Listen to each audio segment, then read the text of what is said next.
The best sports journalists are good journalists, and they are people who you could happily send out and cover any story, be it science or politics or the environment or whatever. I've covered every general election bar one since 1979.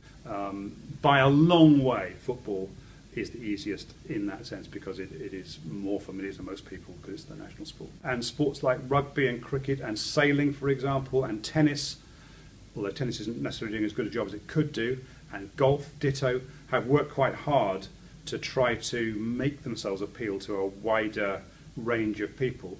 I think tennis has failed to an extent in this country to do that, and that's one of the reasons, it's really important, it's one of the reasons why France, for example, has produced far more top tennis players than Great Britain has, because tennis is still played amongst a particular part of society for the most part.